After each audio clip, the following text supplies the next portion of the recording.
Starting today, we're moving in with my parents. It's not a big deal because they're my own parents, right? But my husband surprised me with this idea out of nowhere. I was so shocked and close to tears, I couldn't believe what he was saying. Just a few days after my father's funeral, my husband decided we should move out of our home. It was a shock because my emotions were still raw from saying goodbye to Dad. He didn't seem to understand my grief and chose our new place without asking how I felt. Surprisingly, it was a villa my father had left me. When we got there, my in-laws had already moved in. I'm Victoria, 29 years old, a product designer with my own successful business. Matthew and I have been married for 5 years. My career is going great, and I'm financially stable enough to own our apartment. Throughout our relationship, my husband felt insecure because I earned more than him. Instead of being happy for me, he saw it as a competition, acting immaturely and choosing rivalry over support. I had hoped for his understanding during this tough time, but instead, our new home felt like a battleground of emotions. My father used to tell me not to worry about him and to focus on my marriage, but I believed it was important to spend time with him while we could. As time went on, I found it hard to hide my frustration with my husband. In the beginning, our love was strong, and we were happy together. But his insensitive remarks about my father's illness changed everything. It was difficult to accept this new side of him. My husband and I both worked from home, but he thought having me around was distracting, so I rented an office space and started commuting. It was convenient because it was on my way to the hospital where my father was being treated. Meanwhile, my husband stayed home all day and left all the chores to me. Juggling work, taking care of my father, and managing the house wore me out. Every day, I came home to find a mess and dirty dishes left by my husband. He seemed oblivious to my exhaustion and lived selfishly. Living with him made me realize he lacked empathy, leaving me feeling terribly alone. Then my father passed away. We had sold our family home as we had discussed with him. Despite being busy with funeral arrangements, my husband seemed distant, often on his phone or disappearing altogether. "Matthew, please help me, especially now," I begged, but he just got another work call. After hanging up, he laughed about all the calls he was getting. My anger and disappointment towards him grew deeper, especially with the sudden loss of my father. He became even colder, and I felt overwhelmingly sad. On the day of the funeral, he spent a long time talking to his parents away from everyone else. When they returned, they were smirking, which made me feel more isolated as others noticed their behavior. Despite everything, the cremation, burial, and inheritance processes went smoothly and the funeral ended well. After my father's death, my husband casually suggested, "Let's move in with my parents starting today. They're my parents, so it should be fine, right? If you don't agree, maybe we should think about divorce," he said with a laugh. But I couldn't stay calm after such an unreasonable proposal, especially while grieving. "How can we live there? We don't have any extra rooms in this apartment, do we?" I questioned. Actually, one room in our apartment served as an office and storage for my husband's work stuff. Since we didn't have kids, he used it freely. "We have that villa you inherited," he replied, smiling. I was shocked. Even though we had sold our family home, the villa held special memories for both my father and me. It was a place I wanted to keep as a tribute to him. But my husband didn't seem to care about my feelings and kept pushing for his own way. Living in that villa would be really tough for me. I tried to explain, but he didn't seem to listen. His parents had already ended their lease and decided to move into the villa. It seemed they had planned this during my father's funeral. Attracted by its space and peaceful location, their move was already in progress, and I felt like any objections I had would be pointless. Every time I tried to talk about my feelings, my husband would get annoyed. "You're always thinking about yourself. You've been away from home so much because of your father's illness and those sudden emergencies. Do you realize how much I've had to put up with because of your obsession with your father?" His words were harsh and unsympathetic, making my world even darker. "Now that your father has passed, you should listen to me," he went on. "It took him a whole year to die, which was way too long." His cold, heartless comments left me reeling. I didn't want to believe that this was who my husband truly was, but it was becoming painfully clear. He had little regard for my father or me. I remembered the pain on my father's face as he lay in the hospital bed. He would never have wanted me to abandon his memory just to obey my husband's insensitive demands.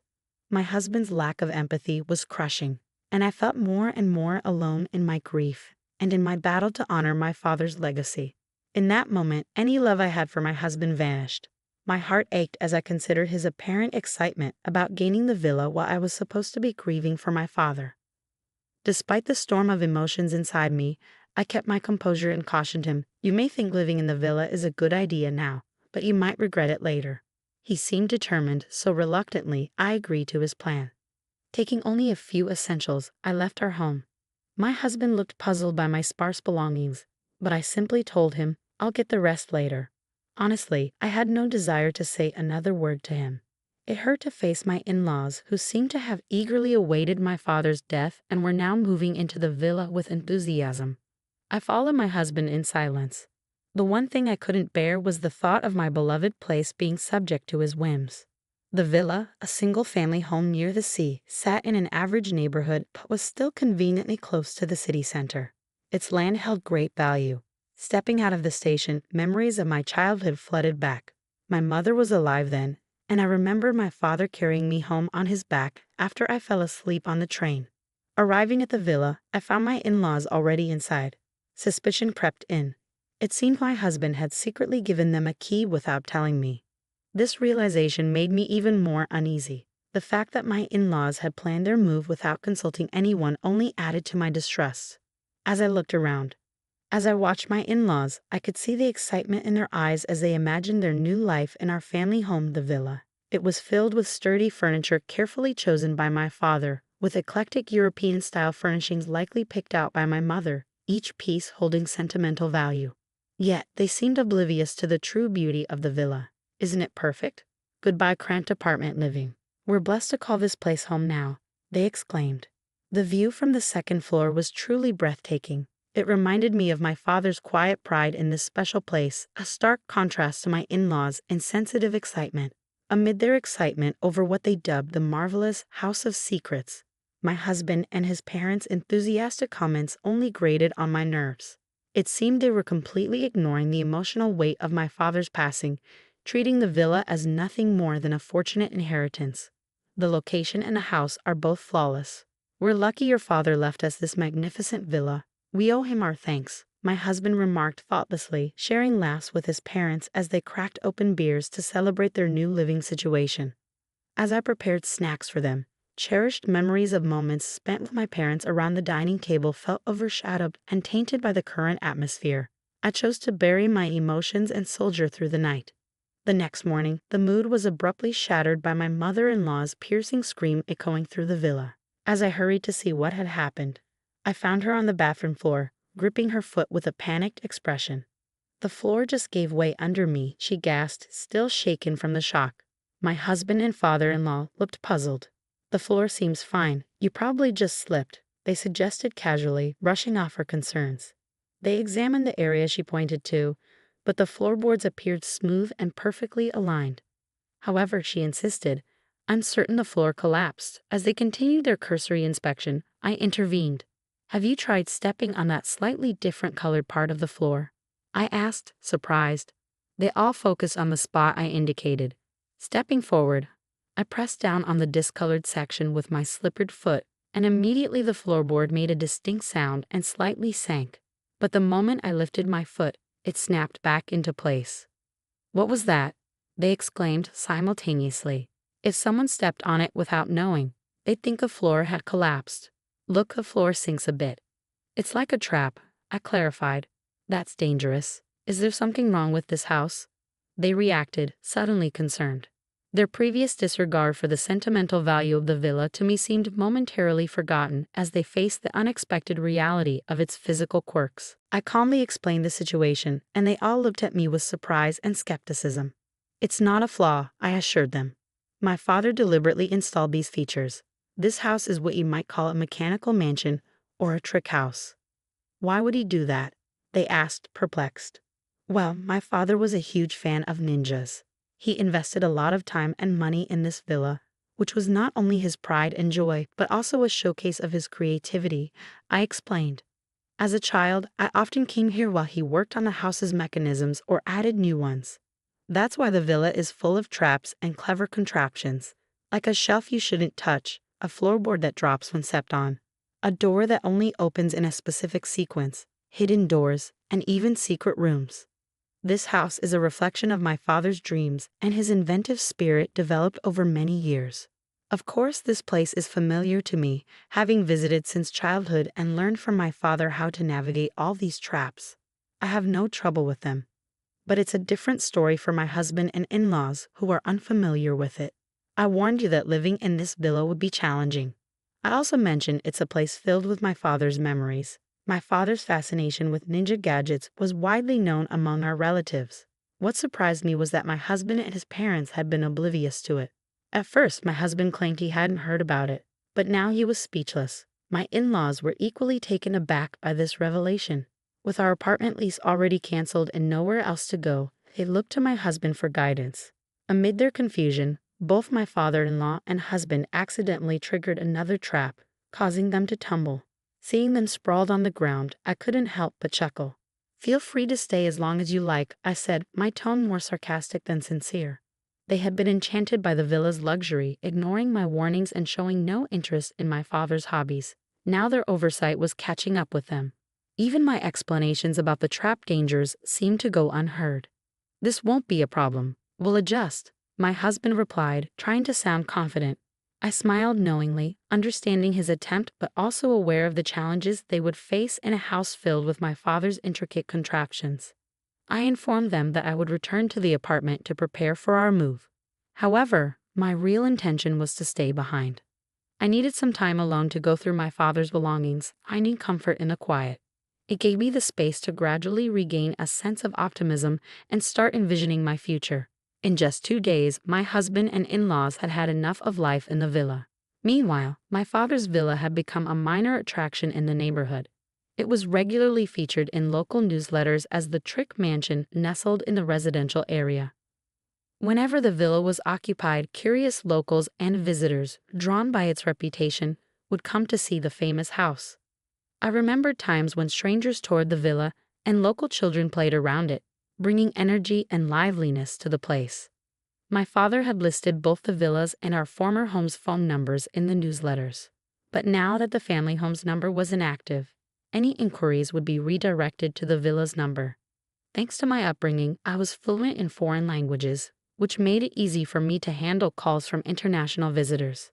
However, my husband and in-laws struggled with this. They couldn't understand foreign languages and were already overwhelmed by the challenging lifestyle of navigating the house's many traps. Exhausted, sleep-deprived, and overwhelmed by the constant stream of unexpected visitors and challenging phone calls, they stumbled back to the apartment. "Why don't we all just live in this apartment together? Consider it," they suggested, desperate to escape the villa. They had eagerly anticipated inheriting the villa after my father's passing. But ironically, they couldn't handle living there for even 2 days. Instead of offering them tea, I handed my husband the divorce papers already filled out and stamped. "There's no way we can live together. If you understand, please leave quickly," I explained with a heavy sigh. I couldn't forgive him for his insensitivity and the way he had dismissed my feelings without discussion or explanation. He had unilaterally decided we would live with his parents. He had never shared household responsibilities with me before and had comfortably left them all to me. During our time at the villa, I felt trapped and overwhelmed, yet he seemed completely indifferent to my struggles. Facing my husband and his parents in our apartment, I realized I couldn't continue living with someone so self-centered. His actions had spoken louder than any promises he could make. "What's going on? You used to love me, right?" he asked, puzzled by my cold demeanor. I couldn't help but scoff at his naive question. How can I love someone who secretly wished for my father's death and celebrated when he passed? I replied, my voice steady and unwavering. I handed him the divorce papers and firmly instructed all 3 of them to leave the apartment.